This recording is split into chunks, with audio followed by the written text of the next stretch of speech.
I'm hungry and I'm preparing a very simple na noodle dish na kaya mong i-whip up with very simple ingredients. So ito siya, very Japanese yung inspiration nito kasi I'm making like a teriyaki noodles.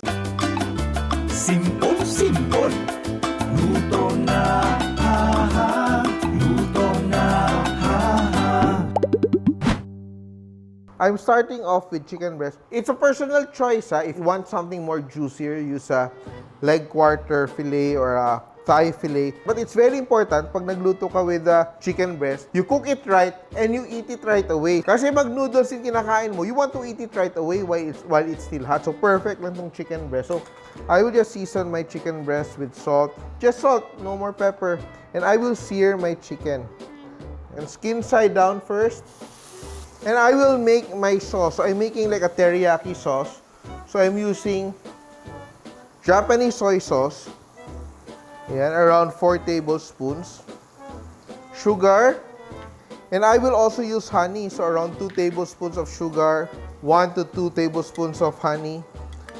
Para mas complex yung flavor ng ating sauce. I will grate some ginger. It's good to use young ginger para hindi siya masyadong fibrous, no? Wala siya masyadong fiber. Add a little bit here. Brightens up all the flavors. And I will just add a little bit of water. This is around 4 tablespoons of water. Look at my chicken. Yan. Sear, turn it around. And while my chicken is cooking, I'll prepare my other vegetables. I have here my bell peppers.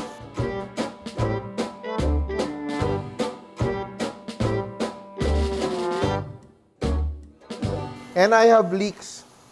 So what I will do, I will divide it into two parts. So I will use the white part to saute. Our chicken is not yet done.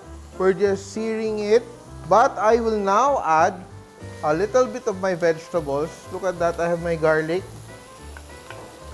Just saute my garlic. And I will add my teriyaki sauce, no? I will allow it to thicken, no?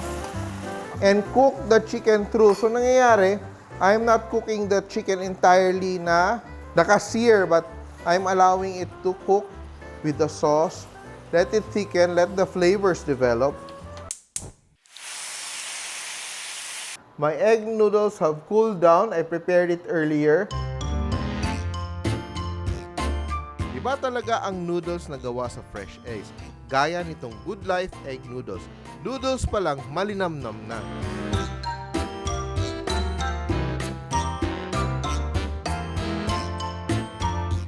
My chicken is now cooked. Look at that.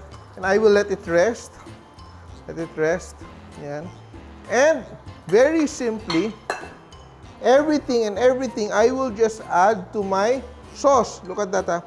I add my noodles. I add my vegetables.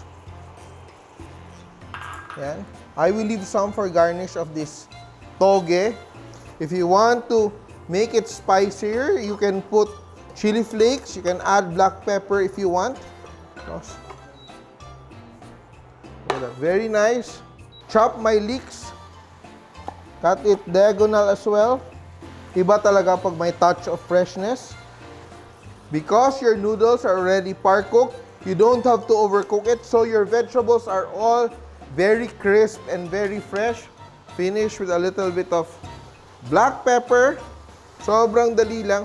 And this recipe will remind you of the Hong Kong style fried noodles. With a Japanese twist, to cap off everything, eto, meron tayong sesame oil. So we're using Good Life Sesame Oil. It's made from roasted sesame seeds, just to give that added nutty flavor.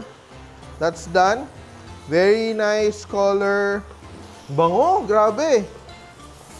Very nice. Plate our noodles. Look at that. And I will just saute this little bit of toge for garnish. And my chicken which has rested for a few minutes. I'm ready to slice. Very nice. Aking chicken.